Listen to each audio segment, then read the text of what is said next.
अनेक वर्षांपूर्वी एका घनदाट जंगलात चार चोरटे राहत होते। त्याने चोरलेले पैसे एका साध्या भांड्यात ठेवले, पण सर्व शक्तीने त्याचे संरक्षण केले। काही वेळाने त्याला चोरीचा आणि फसवणुकीचा कंटाळा आला। मी अशा जीवनाला कंटाळलो आहे। आपण नेहमी सावध असले पाहिजे, अन्यथा आपण पकडले जाऊ शकतो। एकाने त्याचे दुःख ओरडले, होय, आपण शांततापूर्ण जीवन जगावे अशी माझी इच्छा आहे।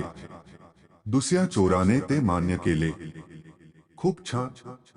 आपण जंगल सोडून अशा शहरात जातो जिथे आपल्याला कोणी ओळखत नाही। कदाचित आम्ही काही स्वच्छ व्यवसाय पकडू शकतो। तिसरा म्हणाला। तिघा चोरांना ही सूचना आवडली आणि त्यांनी जंगल सोडण्याचा निर्णय घेतला। पण आपल्या उदरनिर्वाहासाठी काही प्रामाणिक व्यवसाय करण्याची योजना चौथ्या चोराला आवडली नाही। त्यावेळी तो गप्प राहिला, पण त्याने भांड्यात ठेवलेले पैसे चोरून पळून जाण्याचा निर्णय घेतला। तो योग्य संधीची वाट पाहू लागला। चार चोर एका शहरात पोचले आणि तिथे एका धर्मशाळेत छत्र राहिले। त्यातले दोघे शहराची काही माहिती घेण्यासाठी निघाले। लवकरच त्यांना एक वृद्ध स्त्रीचे घर दिसले, जे केवळ आरामदायकच नाही तर त्यांच्यासाठी योग्य देखील होते। छत्राम परत आल्यानंतर दोघेही वृद्ध महिलेच्या घरी गेले आणि मित्रांना सांगितले। त्यांनीही होकार दिला आणि चार चोरटे त्या घराकडे निघाले। एक चोर म्हणाला, आम्ही चौघेही व्यापारी आहोत आणि या शहरात काही व्यवसाय सुरू करायचा आहे। आम्हाला तुमचे घर आवडले आणि आम्हाला त्यातील काही खोल्या भाड्याने घ्यायच्या आहेत।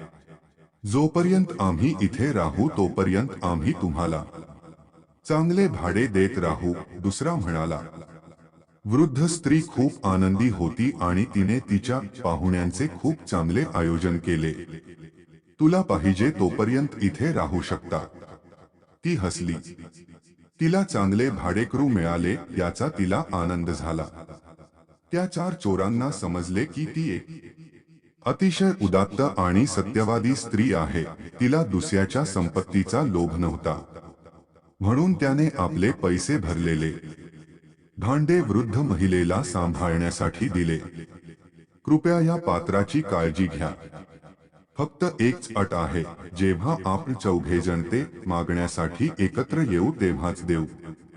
ठीक आहे। भांडी घेताना म्हातारी म्हणाली। ती तिच्या घराच्या मागच्या अंगणात गेली आणि कोणी पाहत आहे का ते तपासू लागली। त्याचे समाधान झाल्यावर त्याने जमीन खणली, त्यात भांडे ठेवले आणि परत मातीने झाकले।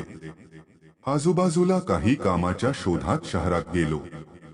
लवकरच तो खूप थकला आणि म्हातारीच्या घरापासून थोड्या अंतरावर उभ्या असलेल्या वडाच्या झाडाखाली बसून विश्रांती घेऊ लागला। तेवढ्यात एक बाई लस्सी विकत निघून गेली। चौघांनीही लस्सी विकत घेण्याचे ठरवले। लस्सी खूप चविष्ट होती। दुपारच्या जेवणासोबत थोडी लस्सी प्यायचा विचार केला, पण तिन्ही चोरटे खूप थकले होते। म्हातारीच्या घरून लस्सी ओतण्यासाठी भांडे आणण्याची कोणाची हिंमत नव्हती। अशा क्षणाची वाट पाहणारा चौथा चोर लगेच निघायला तयार झाला। तो वृद्ध महिलेच्या घरी पोहोचला आणि म्हणाला, माझ्या मित्रांनी मला भांडी आणायला पाठवले आहे, पण हे भांडे मी तेव्हाच देईन जेव्हा तुम्ही चौघे एकत्र याल। ती नकार देत म्हणाली। त्या चोराच्या मनात एक विचार आला, माझे मित्र इथून थोड्या अंतरावर एका केळीच्या झाडाखाली बसले आहेत। तुम्ही स्वतःला विचारा। त्याने सल्ला दिला। म्हातारी घरातून बाहेर आली। त्याला तिघेही झाडाखाली बसलेले दिसले। तू तुझ्या मित्राला भांडी आणायला पाठवलं आहेस? ती ओरडली। हो, कृपया त्याला द्या। तीन चोरांनी उत्तर दिले। म्हाताऱ्याला वाटले की त्याला काही कामासाठी त्याचे भांडे लागेल। म्हणून तिने तिच्या विश्वासू साथीदाराला पाठवले. चोराला कुदळ देताना तिने त्याला पर्सातील भांडी खणायला सांगितली.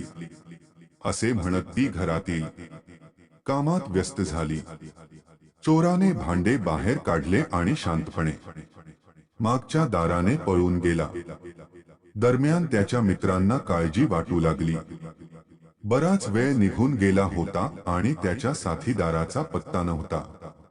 तिघेही वृद्ध महिलेच्या घरी गेले. आम्ही आमच्या सोबत्याला भांडे आणायला पाठवले होते. तो कोठे आहे? त्याने विचारले. मी खूप पूर्वी त्याला भांडी खणायला कुदळ दिली होती. त्याने तुला भांडी दिली नाही. वृद्ध स्त्रीला आश्चर्य वाटले.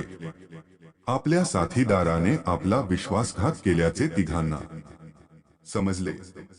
आम्ही चौघेही तुमच्याकडे आल्यावरच भांडी द्यायला सांगितलं होतं. तुम्ही आमचे ऐकले नाही. आम्हाला वाटते की आमच्या जोडीदाराने तुमचे पैसे चोरण्याचा कट रचला आहे, तो म्हणाला. वृद्ध स्त्रीला खूप वाईट वाटले. तिघांनीही त्याला शहर न्यायाधीशांकडे नेले आणि त्याची तक्रार केली. वृद्ध महिलेच्या निष्काळजीपणामुळे तिघांचेही नुकसान झाले आहे, त्यामुळे वृद्ध महिलेला सर्व नुकसान भरावे लागेल, असा निकाल न्यायाधीशांनी दिला. म्हातारी रडत घरी परतली. दरम्यान राजा आणि त्याचा मंत्री आपल्या प्रजेच्या समस्या जाणून घेण्यासाठी वेशात शहराच्या दौऱ्यावर होते. याबाबत कोणालाच माहिती नव्हती. वृद्ध महिलेला पाहून ते थांबले आणि तिच्या रडण्याचे कारण विचारू लागले. त्याच वेळी शेजारी काही मुलं खेळत होती आणि त्यांचा नेता रमण होता.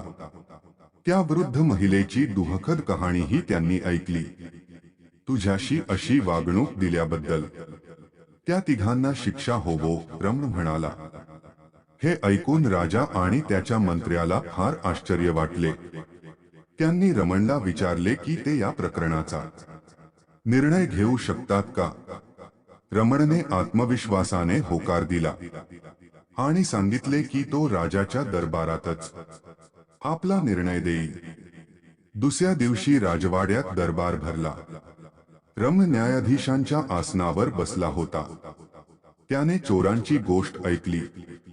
तुझी अट होती की म्हातारी बाईने ते भांडे तुम्हा चौघेही गोळा करायला आल्यावरच द्यायचे. रमणचा प्रश्न तिघांनीही मान्य केला. खूप छान, तो अट पूर्ण करण्यास तयार आहे. पण इथे तुम्ही फक्त तीनच आहात. जा, तुझा चौथा जोडीदार घेऊन ये म्हणजे पैज पूर्ण होईल. रमण यांनी आदेश दिला. शाब्बास, काय निर्णय आहे. राजाने रमणची खूप स्तुती केली. तू तरुण आहेस, पण शहाणा आहेस. आजपासून तू मर्यादा रमण या नावाने ओळखला जाशील आणि अशा प्रकरणांचा निकाल आमच्या कोर्टात घेईल.